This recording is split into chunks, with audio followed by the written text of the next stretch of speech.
It's another week. That means it is another episode of the Tunes and Tales podcast. Welcome. As usual, I'm your host, Jay. If you've been watching since episode 1, this is episode 8 now. Thank you. Thank you for sticking with us. Thank you for being a part of the community. I love you guys. Appreciate y'all. If you're new to the podcast, first time listener, first time watcher, you clicked on it on purpose, somebody told you to check it out, or it was an accident, welcome to Tunes and Tales podcast. It's a podcast where we have guests. They come on every week and they share stories and a song that reminds them of that story. Pretty fun podcast.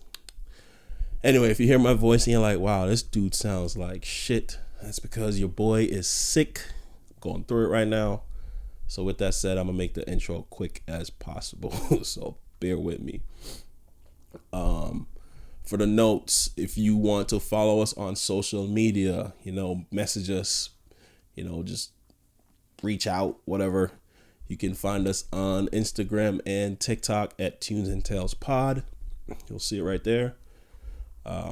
If you want to follow us on Twitter or X, whatever you call it, it's Tunes and with a big ass N in the middle, Tunes and Tales on Twitter. On Facebook, it's just Tunes and Tales Podcast.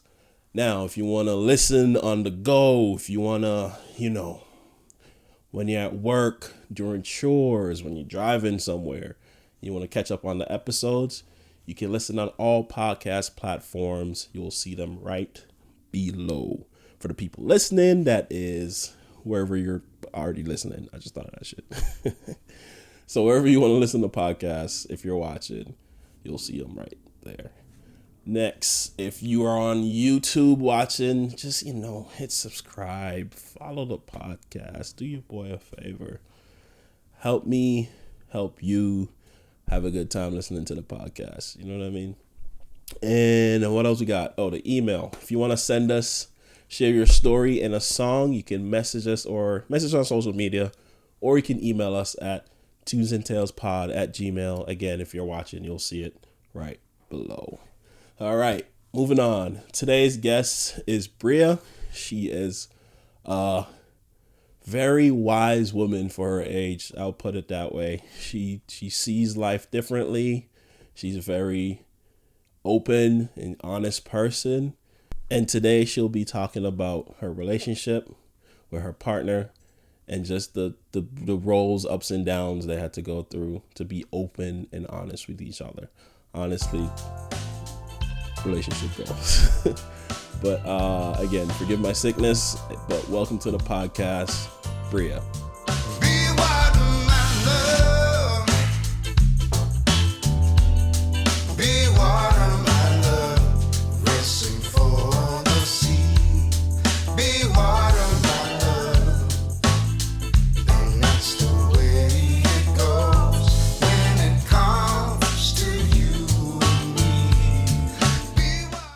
Why? How long have you been in Colorado? Now I think about it. I moved out here September 2020 after moving back home to New Jersey. You're right, because I remember you going to New Jersey. Yeah. Right? You're right. Yeah. How do you like it so far? Jersey. I love it. I do. It's been different with weather. In just like the very slightest of ways. I'm used to, as you see, I'm a curly girl.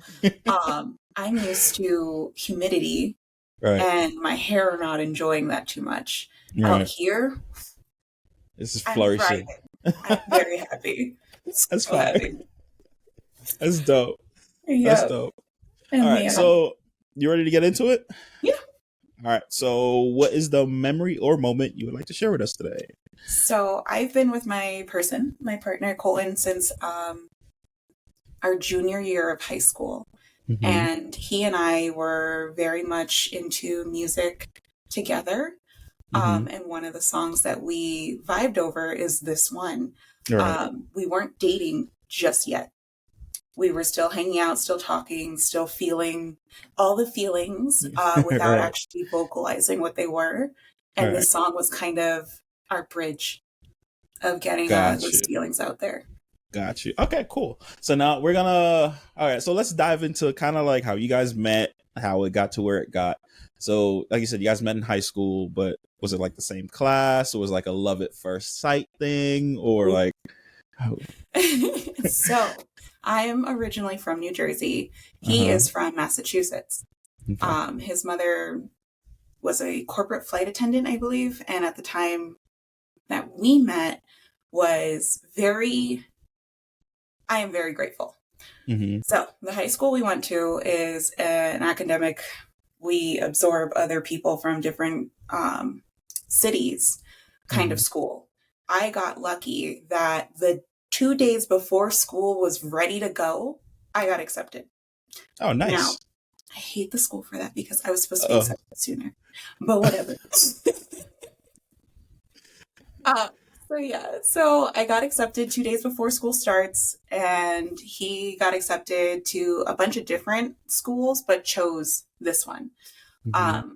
So we met freshman year in English and didn't talk. At all. Nope. Not because I don't know. I was very awkward, and he was a different type of awkward. So Right. our awkwards didn't mesh right away. But was That there like a crush already, or it just wasn't? Not on my part. I gotta Okay. ask him how he felt when he first saw me. Gotcha. But yeah, I started dating this other guy, Mm-hmm. and he was super sweet. We met in my home. What is that, homeroom? We met Homeroom. in Yeah. homeroom. Yeah. Started dating for a month. Didn't work out. Yeah. Cool. Uh-huh. Started dating another guy. Didn't work out. So this one, I loved him so much, but he was Mm-hmm. not right for me. Gotcha. But around the time that he and I started dating, me and Colton started noticing each other more, talking more in class. And so one day in the hallway, it was very crowded, and Colton's very quiet. I'm Mm-hmm. not. Mm-hmm. So I saw him in the hallway, and I was like, Colton! And he looked around and was like, It's like, what is wrong with you? yes. It's like, that was for me. You sure? Okay, hello. So that was probably one of the first few moments that I recognized that I liked him, but I was in a relationship. So I was like, okay, I got to be focused on the person I'm with, not Right. on Colton. But that sparked our best friendship. So that's the After start of the that, friendship. yeah, after that, we Gotcha. started hanging out more, going on our free periods, going to lunch, hanging out a little bit more, and getting a little more intimate with like our conversations, more so than just how was your day. Right. Right. So you kind of like got more like serious topics and like, get to know each other more. Okay, cool. So now when did it escalate per se? Ooh. Okay, so that was probably October. We started, I want to say that we didn't vocalize again that we liked each other very much until the summer of freshman year going into sophomore year. My ex and I, his home situation wasn't a good one, so my parents took him in, but my parents didn't like the fact that we were dating. He's a boy, I'm a girl, the whole high school thing. We're gonna go into that, but I'll let you finish. So he and I got into a fight, and he was like, why don't you ask out Colton? And I was like, fuck it, I will. So I did. I texted Colton. I was like, hey, would you want to start dating? And he was like, yes. And I was like, I didn't think he liked me. Not like that. Oh, so you're just doing it as like a revenge, or just like stick it to your current boyfriend? It was in a very bad place, but I didn't think he liked me. I didn't think he would say yes. So I was like, oh, there's no harm, no foul. He said yes. And I was like, oh, crap. Okay, now I have a real situation on my hand where I have to figure out what's going on with boyfriend A and figure out like, okay, where am I in Colton's relationship? Like, where are we? Freshman year going into sophomore year. So this is high school, right? This is high school. Right. Yep, we are 14 years old, really Uh-huh. dumb, really, Uh-huh. really vulnerable, and everything. So I was like, you know what? This isn't the right time. Let's still continue to be friends and hang out more so this summer or next, Mhm. fall. So I was like, yeah, I understand. So we went out and broke up within a week because Wow. I wasn't aware how he actually felt for me. Right. So I don't know Until, if you know, did you know how he took it? Like, was it like a oh yeah, we've talked about it. devastating week for him, or it's just like, all No. right. So when we talked about it, he was one very confused as to why I asked him out in the first place because he didn't think that I liked him. All right. So I was like, well, we were both in the same boat, not recognizing our actual feelings just yet. But then two, he was understanding because there was so much going on in my life that he knew my ex and he knew how much of an asshole he was to me, Mhm. even more so than I actually knew about it. So I was like, Got you. okay, Okay. like, I appreciate the mutual understanding for not the right place, not the right mind kind of situation. Got you. Got you. All right. So I said we're gonna talk about it a little bit. It's not usual. Let's put it this way. It's not usual for high schoolers to be living essentially with a Yeah. significant other. So how did that happen? How did your parents? First of all, your parents allowed it, right? They're okay with it. Okay. So how did that Okay, go? it's a very loose term. Okay. So my ex and I started dating October 2008. And then throughout all of freshman year was an on again, off again kind of situation. He's originally from New York and we met in New Jersey. Went to school in New Jersey. Right. Parents are separated. Was living with Mhm. dad in New Jersey, mom lived in New York. He got into a lot of trouble, like Legally? borderline Okay. getting there. Got you. Got you. Okay. A lot of trouble in school, wasn't really focused in school. He was, to my knowledge, was in a gang, but not in a gang because then, like, there's a lot of weird shnikes with that. Right. I didn't grow up around people like that, so of Right. course attracted to it. Right. All right. So his dad, middle of the school year, was fed up with him, sent him back to New York with mom. He wanted to finish out his 4 years in New Jersey. So I went to my parents and I begged and I cried and I pleaded, can he come stay here just to finish school? Bruh. May of 2000 and I think 8. No, 2009. May of 2009 to June 2009. He lived with me. Then he got kicked back out. Yeah. He got kicked out. Yeah, my dad was not having it. He's not having it. He listened to my mom for the first month and was like, yeah, sure, whatever. And then teenagers do teenager things. Right. And Right. my dad found out and he was like, nope. Yeah. He's out. Yeah. So Got you. yeah.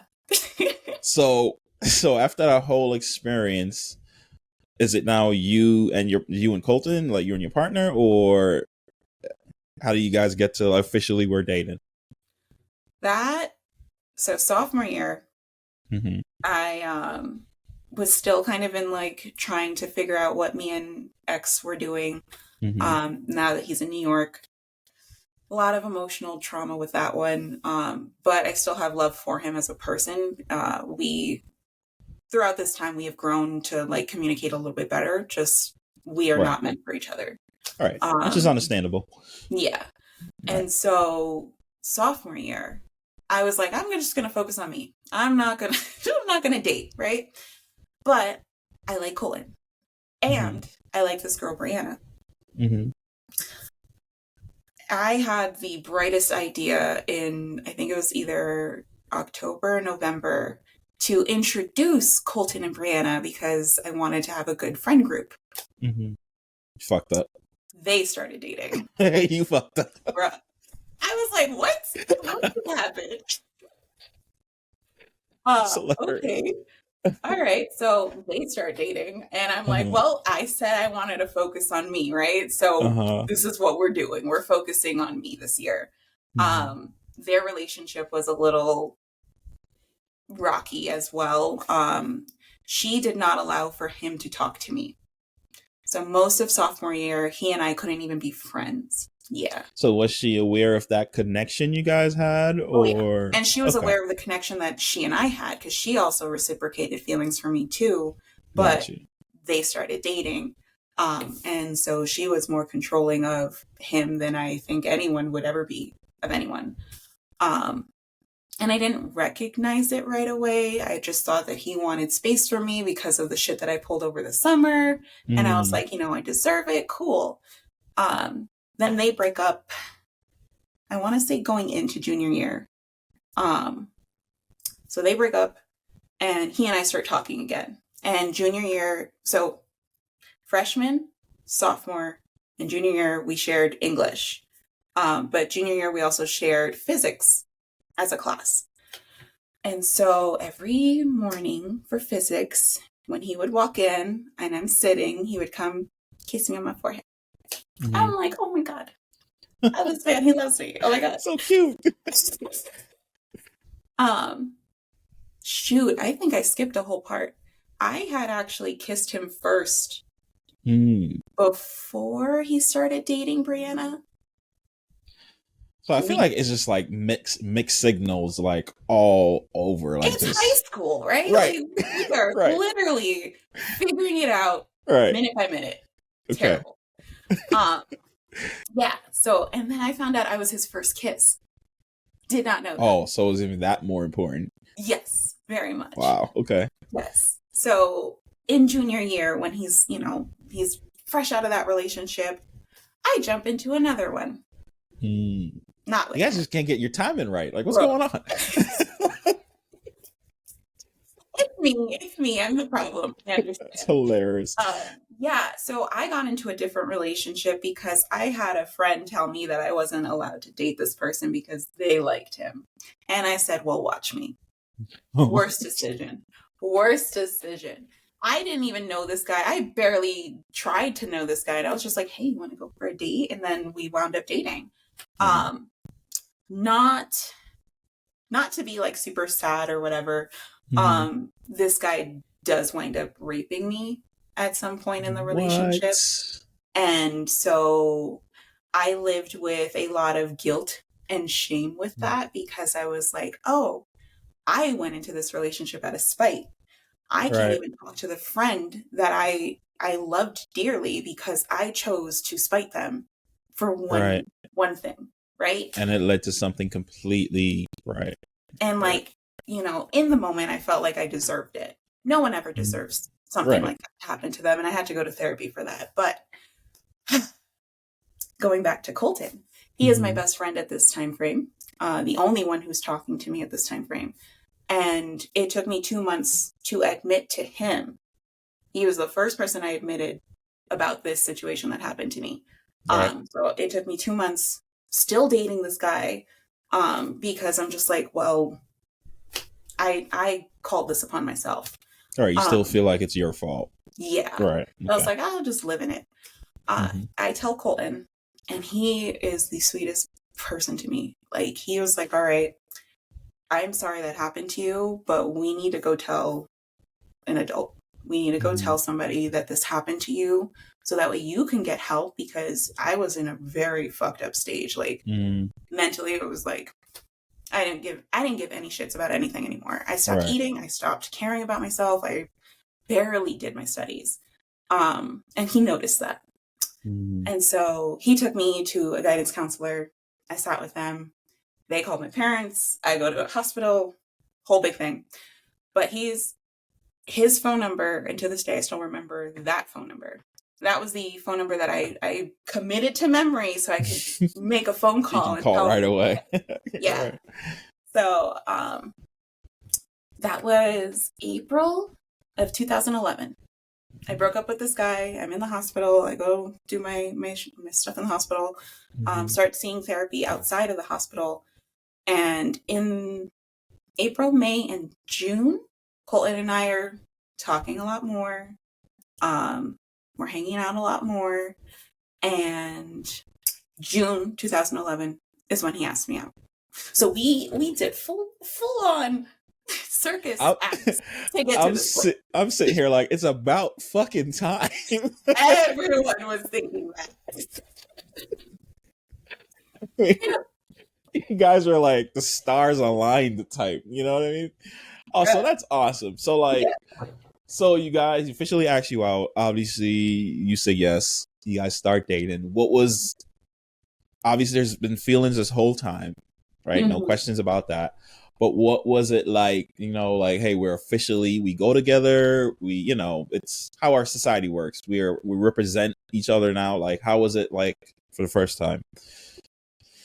Did anything change, or is like you guys started, meeting family, or? So initial sparks, everything great. We're still in high school, so we don't have the cares of finances and where to live and how to feed ourselves just yet. So the beginning of our relationship was beautiful. Everything was kind of falling into place. We felt very comfortable, very open with each other. We were able to express a lot of like our past traumas. Not all of them. Right? We were able to talk about maybe some of the more common things to talk with your partner at the beginning stages of the relationship. Once we got into adulthood and needed to move, that's when our relationship felt like we needed to be the perfect couple, because we finally got to this point. We can't fuck up, which didn't allow room for anything. Like if in the beginning, I was always upset that he would like miss like putting down the toilet seat or something. And he would get upset that I would miss putting my Q-tips in the garbage because it's the little things. It's always the little things. And it just compounded and just kept getting bigger. But then there's something that I feel like not a lot of couples even talk about to this day, openly, which is porn. That's another thing that like, you don't recognize that you're entering into someone else's bubble, right? You no longer have your own bubble when you become a relationship that you're living in together. And so there is no more privacy per se, and the insecurities pop up. So it's not just porn. It could be anything. But for me, that's what it was. I grew up in a very conservative household where I didn't really exposed to that. Yeah, I didn't see my first porn site until I was 18. Wait, what? Yeah. I had a friend send me a link. She was like, look at this. And it was someone getting, I was like, go check this shit out. Do this? Okay. Oh, man. All right. I saw babies are made crazy. So, like, it wasn't something that I was, like, very familiar with. But I did know, most guys do watch. And not to put his business out there, but that was one of our situations, right? Okay. So I started gaining weight because now I'm happy in a relationship that I feel comfortable the happy weight, in. I have my own money. I can buy my own junk food and have everything stored beautifully. So I start gaining weight, and I'm thinking I'm no longer attractive. And then to find websites, and then it correlates with the websites. It kind of and I'm like, is that what he wants? Like, am I supposed to do that? So the first 2 to 3 years, we tiptoed around those conversations. We did not have those conversations for real. We were just very much like, how do I even like, for me personally, I didn't know how to process. Okay, I definitely don't have boobs like that. I barely have a butt like that. I have jelly rolls everywhere, and I'm packing my 6-pack down here. Like, you know what I mean? Like, it's a big one. Okay. So I'm like, what the fuck am I supposed to do? How am I even supposed to bring this up? Because now I'm feeling like I don't amount to anything at all. But when we did finally have those conversations, it hit me that, like, because I'll watch. Now that I've been exposed to it, I'll watch. But I have my type, he has his type. We never talked about what those types were either. Again, more shame behind it than it was feeling. Right, it's kind of void in it. Right. So eventually we got to a point, I think it was our 4th or 5th year together, where we were able to sit down and be like, okay, I'm not watching this in lieu of you. I'm watching this because this is my personal time for myself. You know, you're probably at work, you're probably doing something with your friends, but like, it's something to do, not something I need in my life, right? And so it took me having that conversation to be like, oh, okay. So if I Has can nothing to do do it, with you. he can do it. Yeah. If he can do it, I can do it. Like it's not something that has to be taboo to talk about. It doesn't have to be something that I have to hide away from him. So that was the first bit of like that conversation. That was just scratching the surface. Later on, we've talked more about like, hey, let's share. Let's, you know, kind of, if this is something we want to try, if this is not something we want to try, if this is, you know, because we're going on 12 years. We're in 2023. We're going on 12 years. Got to keep things fresh at some point. Right. So like I don't know. I feel like it's just one of those conversations that at some point in a relationship does need to be. Well, so just hearing these stories, it's literally kind of mind blowing for me because I feel like you guys are so open to each other and you guys are at the point that it takes some couples, actually, they never, like, they'll be like, have great grandkids and they don't know, you know, half the stuff about their partner, or the stuff they do know is like trivial. They don't really know who their partners are. So it's like, you guys kind of are not normal in sense of the openness, which is great. I feel like all couples should be like that way to actually last. You know what I mean? Yeah. So it's really good to see. Thank you. Yeah, that is something that we don't have really good role models for what relationships should look like, which was another reason why the beginning part of our relationship felt so like important that we stayed perfect, because my parents, I love them. They have never actually gotten married. They had 3 kids together and they never separated. They live in separate places, still spend time with each other, but my dad has a girlfriend. Got you. And yeah, so it's kind of like, so you see, it's interesting because I feel like, and you can correct me if I'm wrong, I feel like you saw that and you're like, all right, I'm gonna do better, be better. Yeah. And in my scenario, it's not the exact same thing, but like I still have my holdups on dating aside. I have my holdups on marriage in general because I have never seen it worked out in my life. Ever. I can't name one couple that's doing it right, or not even doing it right, but it's working for both of them. Like they're, you know, working on each other. Never seen it. So like till this day, I'm like, do I want to get married? Don't want to waste my time, quote unquote. You know what I mean? Yep. So I feel like we went too separate. We're not married. Because that's what I'm saying. But like you guys approach it as like, hey, you're my partner. Like we work together. We grow together. It's like married couples don't do that. You know what I mean? So so I have done some really fucked up shit in this relationship over the course of it as well. So we have had periods where we've broken up. We have had periods where we've been together and I've cheated and like we try to work that out. We are right now, currently to this day, in a beautiful period where we are healing. We are taking the time to reevaluate 2011, 2012, 2013, blah, blah, blah, blah, blah. And we are here and we are talking about everything that we were feeling in those moments, what we're feeling now, how we can still be a little, what's the word? Mistrusting, I guess. I'm bad with my prefixes. But like, you know, there's still that trust issue. And then I've come to realize I had commitment issues this whole time, not necessarily commitment to him as my person, because he has been 100% what I envisioned myself dying next to. It was more so of the legality. It's more so of like, okay, finalizing that this is going to be my end all legally.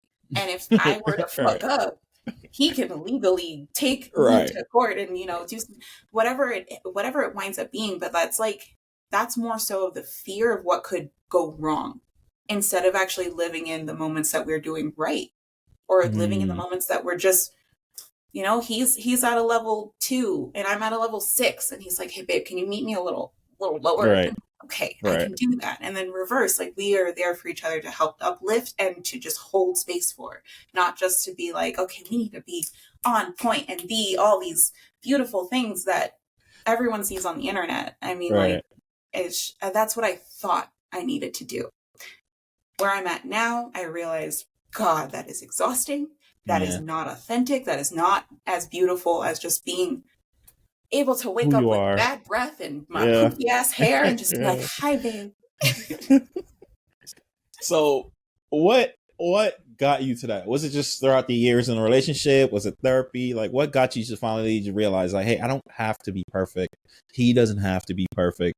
You know, like, what It was took you all there? the fuck ups, to be very honest with you. It was all the fuck ups and him still wanting to be with me. Oh, Him still wanting to hold it down for me because he knew I was hurting. And that, I'm like, I still wish that I was going to therapy. Like, I wish I was still in it. I need to find a therapist, but I need insurance first. Tell me about it. Shit. All right. But we have tried more so of like, I guess our own couples counseling where we Google like, okay, like what kind of dating? Because so I'm very much extroverted and he's very much introverted. Those are our go-tos.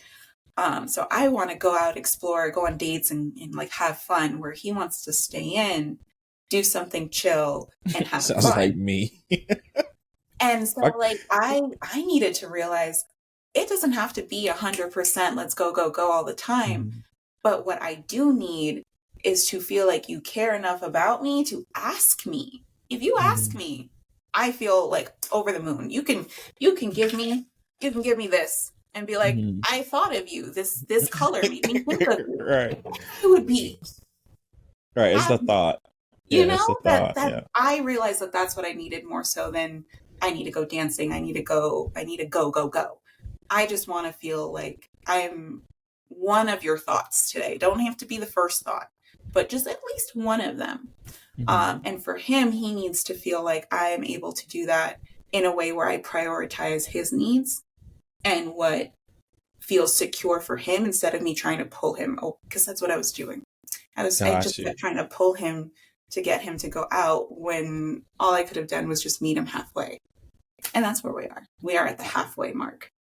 I love it. All right. So we're going to switch gears a little bit. Yes. You do art. Yes. Really good art, might I say? One of these things. One of those things. See, like it's natural, obviously. I wish I was that good. But how important, first of all, let's start with, were you always an artist? Is this something you learn, or like, you know, it's just genetic? Yep. I mean, look at me. I'm kidding. I grew up drawing, doodling. Kindergarten was probably like my favorite year of school because it was mainly just expression. It was just figuring out how to figure out, you know, and a lot of the mediums that they gave us was either paint, markers, crayons, and I would just have at it. You just let loose. Yeah. And then every year since that, all of my art teachers were amazing. They were sweet, caring, nurturing women in my life. And I think that's just something that I just want to emulate as well as I grew older. So I always drew toward art as being that safe space. Meeting Colton, he was not very much of an artsy person. He felt that wasn't a safe space. And I didn't understand that. I'm like that. What? Like you just get to do. What do you mean you don't feel safe? Just right. Just get the fucking just do shit. But his experience was, you're not doing it right. And I hate that. Wait, what do you mean is not doing it right? In art class, like teachers would be like, no, you're not doing the assignment right. No, you're not drawing correctly. No, you're not painting, you know, like no's. And I'm like, bitch, no, you don't do that to people. It's my art. Thank you. I'm like, literally there's a saying, art or beauty is in the eye of the beholder. This guy is putting it out there. Let him put it out there. Like, and I feel like, I mean, I'm not an artist, but I feel like that's always what I've taken art to be, is like, you can see a piece or somebody's work and not get it. But I feel like art has always been the ability to do it. You know what I mean? It doesn't have to be quote unquote great by everybody's standards. But as long as you have the ability to do it, you know, you're fine. So that's okay. I know. So technical difficulties because it's gonna look weird on the podcast, but I think I'll say something about art. But yeah. So I guess let's dive back into the art aspect of your life. So what the question I was gonna ask following before whatever just happened is so during that time, during your life, all the I guess the trials, everything going on in your life, did art play any part in like helping you cope, helping you deal? Oh yes. So I had actually went to therapy before I had mentioned with that other boyfriend situation. The first boyfriend, my freshman year, I did go to therapy as well because oh my god. All right. We're divulging a lot. Ready? When I was 4, my mom had a best friend who's had a daughter who was a year older than me, so she was 5. We were best friends. From 4 till 9, she was molesting me, abusing me. Very much a not a safe person in my life, but she was the only other person that I was allowed to hang out with. So I was being abused very early on in my life in general. So when I was about 12 is when I started realizing I was depressed, and I didn't know what that meant. So I would Google WebMD, best friend. I thought I had bipolar. It just turns out once I went to the hospital and was diagnosed officially, I just have clinical depression and anxiety. At least that's what I had then. God knows if it developed anything different, but we will see. That first time that I went to the hospital, I was institutionalized for a week and a half. Every day was scheduled. I had breakfast, I had my pills, I had recreational time. And in recreational time, we had choices of doing art therapy or going outside. And I chose art. Art was a very just correlated safe space for me. Yeah. So I did art therapy. In high school, I decided to do a lot more than the required 9 credits of art. I did, I think, 14 credits. Just because that is my safe space, that is my happy space, and I love all different types of mediums. I did choir when I was younger, and so I did it in high school. And that's another class that Cole and I had sophomore to senior year. He didn't start it till sophomore year. I was in it freshman year. I was like, let's go. I did painting, drawing, photography, ceramics, and mixed media. Those were my go-tos in high school. Okay. So what type of art would you, I don't know the types of art. What type of art do you say you do? The most? Yeah. I paint. I paint. But I also enjoy dance as another form of art and singing. You dance? Really? Never been a dancer. I do all the things. I just got my little 1-2 step, you know, it's like just nice and simple. Ooh, there we go. I confused the camera just now. Yeah, I don't do like traditional, like, I guess like I didn't go to Juilliard to dance, right? I just move with the music, and I allow the music to move through me. You're just a free whatever person. That looks like. Yeah. No, I like it. Unapologetic. I am happy. I love it. All right. So before we move on, I have one more question that I lost because the fucking computer broke. No, it's not. Stop it. It's not your fault. Why Colorado? I kind of wanted to ask that at first, but like, why Colorado? I think it's just a random state to me because I've never been.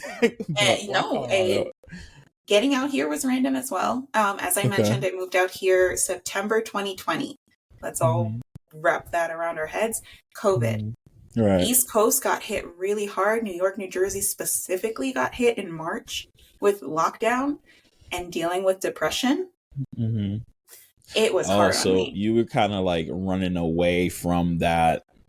Got it. Got it. I So I left CVS after 7 years. I was Hmm. I was there thinking that I was doing God's work, apparently. Yeah, no. I tried to move up, try to be a store manager. I wanted to have my own little crew that like I get to nurture. Yeah. Because I had shithead assholes as my boss for a very long time when I moved back to New Jersey. Hmm. Not a fun thing. Yeah. Then I finally got back into massage therapy. I'm a massage therapist as well, by the way. Hmm. I do a lot because We'll talk about that because I didn't know that part. yeah, I went to massage school out in Watertown. In Massachusetts? Yeah, by Boston. Really? Yeah. Oh, this is before you went to before you moved to New Jersey. Yes. Yeah. Oh wow. Okay, I didn't know that. Yeah, I was out there 2013. I started my classes. I did one trimester, and then I had a mental breakdown in an episode where I felt like I could not be touched. And it's hard to go to massage school when you can't be Not be touched. massaged. Right. Yeah, so I was like, okay, I'll drop out, move back home. In 2015 is when I finished up my program in New Jersey instead.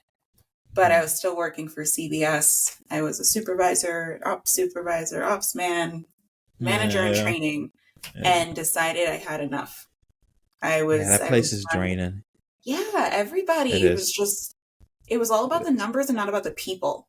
And I realized that I'm a people person. I need to help people, whatever that looks like. And CVS was not it for me. So went into massage therapy September 2019. And then COVID, March 2020, said, nope. fuck all that contact. Right? Like, just nope. Right.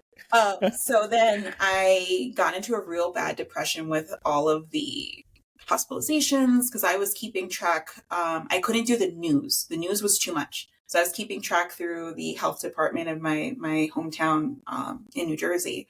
And every day was going up by 20s of the hospitalizations. And I'm like, I'm she had to get out. Even more sick than I thought I was going to just by being involved in this. So I Googled happier places to live in the US. Get out. So that's how you kind of decided. That's how Colorado was number one. And I was like, all right, fuck it. It makes sense though. Where in Colorado should I go? Right. The first three places, Denver, Boulder, and Aurora, expensive. It's the same as back home. I was like, why would... No, I don't have that money, so we're not doing that. So I moved to Colorado Springs, which is also a very heavily Christian area. And I am personally not religious. I am more spiritual. Okay. So I'm finding my balance. Right. No, I'm the same. I'm more agnostic and spiritual, but I don't like talking about it because people, depending on who you talk to, it's like fucking I'm going to hell and blah blah blah. But I grew up that way. I went to Catholic school for K through 8th grade, and then I was introduced to Jehovah's Witnesses, and then I was introduced to Judaism, and I'm like, I'm good. I'm chilling. I believe in the human connection, the human experience, and I believe that we should be good to one another, and that's what most religions believe, right? Let's keep it that way. Exactly. I feel like that's I'm more of a... I really find it hard to believe, or not even believe, but to be convinced, because I can believe if I'm convinced, if that makes sense, right? I'm more of a... Stop fighting over who the messenger is. Did you get the message? Yep. Like the core of most religions, it's don't kill each other, love each other. Be nice. Stop murdering. Fucking share. Like, and as I'm saying, I'll live by that. I don't need to fight about who said it. Like, I'm good. I'm good. Yeah. Like, I don't need that shit. So, but yeah, I feel like we're dodging now into my fucking pickiness. But you ready to introduce your song? Yes. All right, so let's take a quick break and then we'll be right back. I'm Brea, and my song is Savior by Rise Against. Ah, perfect. All right, cool. So My acrobat. Essentially, no, you did great. Essentially, they won't see all the other takes. Don't worry. um, essentially, the question I ask every guest at this part of the podcast is why that song? Okay, so as I talked about, me and Colton's relationship was very hit or miss. Timing wasn't on our side initially. Right. But that song in particular, he and I, again, we did chorus together. So his voice is so much better than mine. Like he does sing, right? I remember that. Yeah. I was like, did he sing? Because I remember hearing him sing one time. I'm like, holy shit. Yes. And like, that feeling, I'm like, okay, I'm your partner and I'm next to you. I gotta match, right? We gotta come. Right. But when we were just friends, I would riff with him and I would sing with him to try to like work on my pitch and try to keep myself going. And he had that on his iPod. God, we are so old. Yeah, I remember. So he had it on his iPod and we joined a band together. A band, yeah. Okay. I tried doing the electric bass for a little bit. I am not coordinated very well. But he was the lead singer.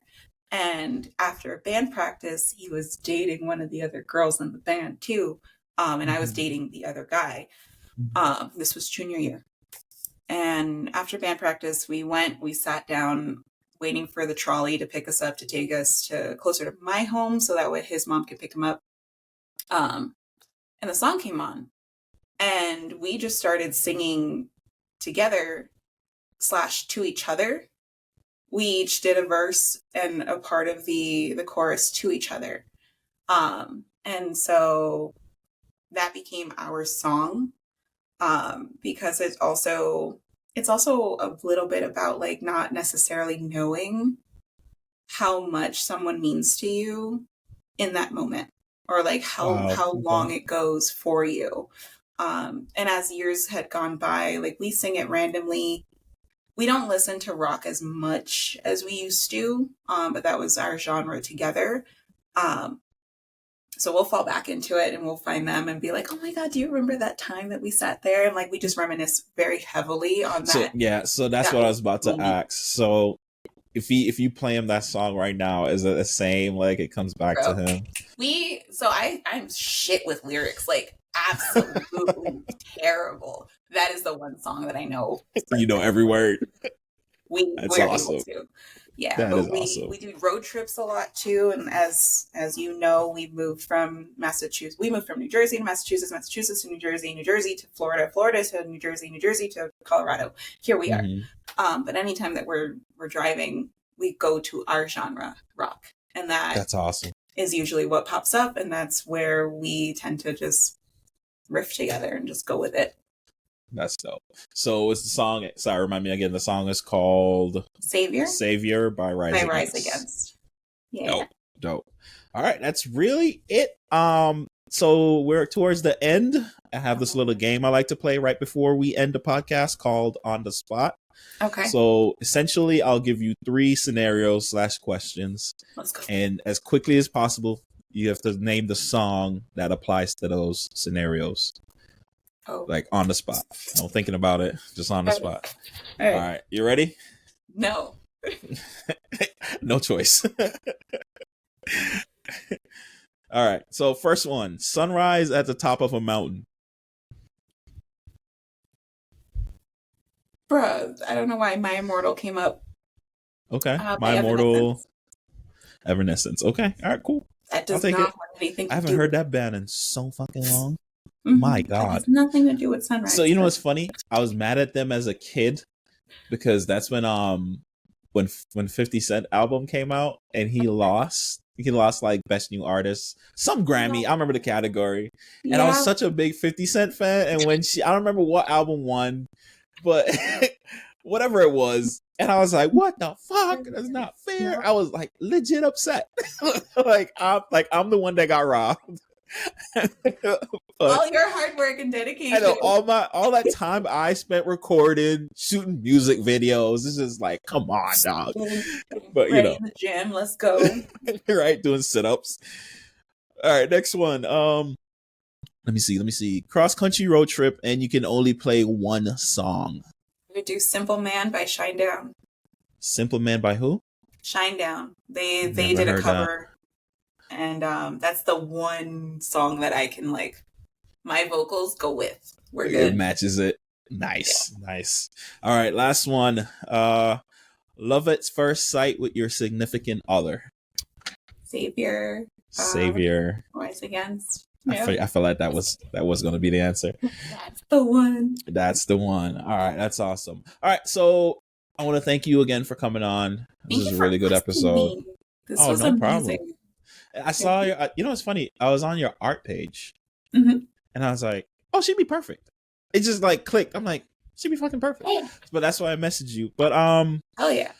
What's about to say? So, the floor is yours. You want to say anything before you get off? I guess like what questions haven't anybody asked you? Like, what was your inspiration for putting this all together? Honestly, it was inspired by 2 other podcasts. So there's this. I'm a big comedian. I'm a big fan of comedy. Mm-hmm. Like I always say, if my life went a different direction, I probably would have been a comedian. Probably still can become one, but like, it's just I think I'm funny to myself. Problem is, I think I'm funny. I just don't know if I'm funny to people. I mean, throughout this whole time, I was cracking jokes that I find funny. I don't know if anyone else. Good luck. But I'm the same way. I'm like, I'll be cracking myself up. I'm not gonna lie. But so there's 2 comedians. You know Theo Von? I think so. He's like a Southern guy. Like he's like a cross, but his fan base is like a cross between the South and like urban. That's my best way of explaining it. But it's Theo Von. And this other guy, I think he's from New Jersey, actually. His name is Ryan Heckler or something like that. I could be messing up his last name. But he has a podcast called I'm drawing a blank. Jesus Christ. But there's the 2 of them. They have the podcast, and it just literally one of them is just people come on and share stories. Mm-hmm. And then Theo Von he just like the way he interviews people. Like I really like the way he does it. Okay. And I like the concept of Ryan. Damn, I'm drawing his blank. I'm gonna tell you his name right now. I have to give him credit. I can't do this. Sorry. It's literally on my Spotify. I'm mad I don't remember. And share it with me. I got you. It is called. I think you would really love it too. This thing loads. Of course, it's at the bottom. Jesus. Yeah, Ryan Sickler, the Honeydew. So it's the Honeydew podcast by Ryan Sickler. Really good. Like people come on and share stories, and it's just. And he has like a Patreon version where so the main episodes, the free ones, are usually other comedians, usually like famous people. But then he has like a Patreon one where he talks to like, I guess, regular people. Mm-hmm. And some of the fucking stories, like this one guy, like he talks about getting a lung transplant, or there's one episode where a guy, somebody died, and they were the donor. Okay. And because that person died, he got their like kidney or something. No, their heart. He got their heart from the accident. It wasn't planned. It just happened to be he needed a heart. That person died. Yeah. And he met the family of the guy that died, fell in love with the girlfriend of the guy that died, got married, and had kids. It's just weird shit like that. The heart wants what the heart wants. Apparently. Exactly. The heart's like, I still love you. So but it's like. I say all that to say is those 2 podcasts, just listen to them all the time, kind of like inspired me to start this one. And I just included my love of music. That's really it. So yeah. But do you have time for one more question? Yeah, go ahead. How has music helped you in your life? Oh, it's literally like, I won't say it's life-saving, because I would never sit and act like I've been through, and which is fine. You don't have to be through like major life events to live a good life, you know what I mean? So I've never really been through like extremely traumatic stuff, but like music is, for stuff that mattered to me throughout my life, is such a distraction and comfort. It's not even funny. So on a other episode I recorded, I was telling one of my friends, he's an artist, it's called Zay. I was telling him, this is like, I used to be the kid that You can ask anybody I went to high school with. You remember the iPad? I think they're called classics, the big ones, and like Yeah, when to those came out. scroll through. Yeah, Yes. I had one of those, but I was the kids like I was cheap, so I would never buy the songs, but I'll download them on LimeWire. But I was so meticulous about it. I would I would go on YouTube. I'd go on Google and save the right cover art, and I'll make sure I get all the information wrong. I'll literally go into edit info, put the producer. So like every song on it was like I bought it. but it's from LimeWire and just edit all that stuff. I But love that. that's how important music was to me. Is like, and there's some genres I listen to more than others, but I feel like for every period of my life, I can tell you a song that goes with it. So yeah. Has your taste in genres grown with you? Has it changed? Oh, Has 100%. it stayed the same? So I've always been because I grew up in Jamaica. I've heard more dancehall. I think about it, I've heard more dancehall, and like I really love reggae. Like Bob Marley, as cliche as it is one of my favorite. I'm wearing the shirt. Like it's one of my favorite art. Like I love him. Like I think his life, his music is just the best. So I started with dancehall reggae, and then by the time I moved to America, this whole 50 Cent stage started. So that's when I got into rap. And then I discovered like D'Angelo. So I like really got into like R&B. Then Neo came out. Like I was obsessed with Neo for like a minute. And then it went from Neo. And then believe it or not, I don't know how. I don't remember how. But fucking Fall Out Boy, the band. Yes. I heard Thanks for the Memories. I don't remember where I heard it. I heard Thanks for the Memories. I'm like, this shit is fire. So, and then I like dived into rock. Now I'm not like, the classic rock, like that genre. Like I'm not really, but like I just transitioned to different genre over time. Like, and then there's some country songs I like mostly because of my mom. Like my mom's a big country fan. My mom loves like Kenny Rogers and like, so like there's like songs and genre, like I'm pretty sure. And then I can go on. Like I've even like I've been we can talk. Like I've even been obsessed with like fucking Indian music. So you ever seen the movie Bend It Like Beckham? Yes. Okay, so there's a song. I don't remember the name. I'm not even gonna try.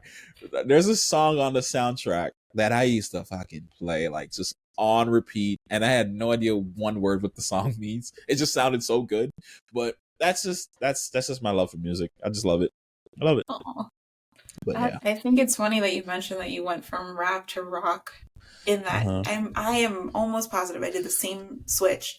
For me, I grew up. My dad's he's been into music. He used to be a DJ in the 80s and earlier, maybe, but in the 80s specifically. So he would do a lot of like freestyle, and then like grab those beats and then make his own. Right. So I grew up listening to freestyle techno.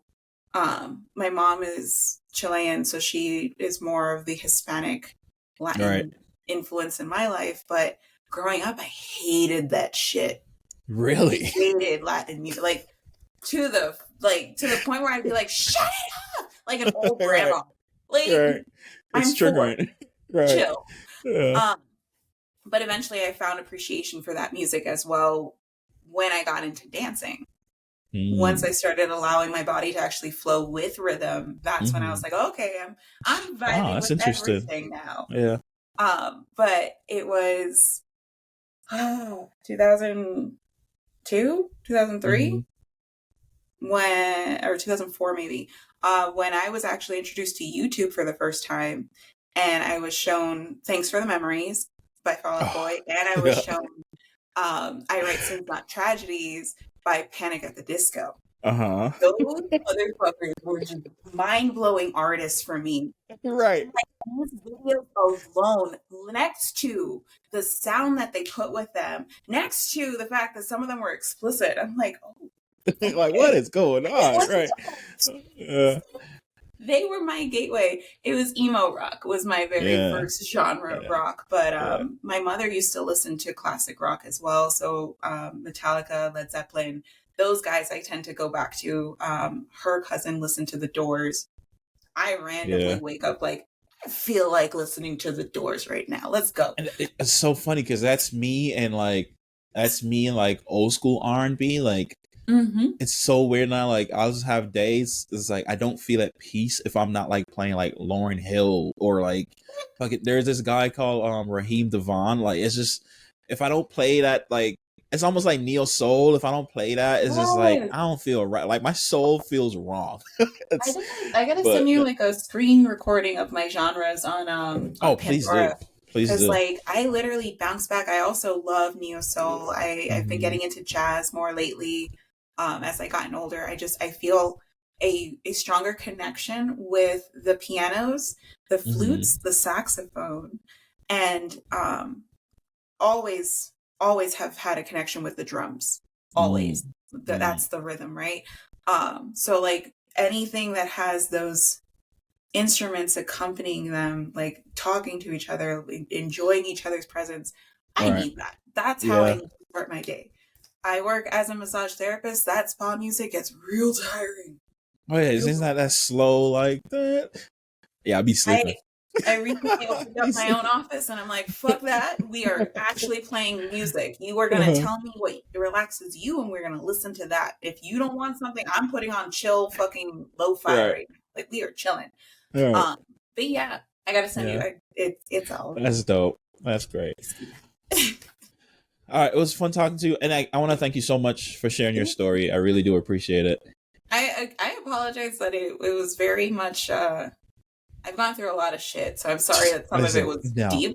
Listen, that's the whole point. The point of this podcast is for people to come on, speak their truth, share their stories. You can literally tell 100 stories. You can tell one story. You can tell half a story. As long as you're able to share it, that's all I care about. That's really I appreciate the space. So I want to thank you again. Oh, do you want to plug any of your like pages, your art page or anything before you get off? I'm on Instagram, Brea_Lynn_ for my personal. And then I am Brea_Lynn_art for my art page. And then I am Brea_Lynn_LMT for my massage page. Got a lot of shit going on. But if you go to the first one, you can find the other two. It'll go all right there. Oh, yeah. All right. Perfect. Thanks again for coming on. Thank you for having me. No problem. Remember to send me that screenshot. Got you. All right. Later.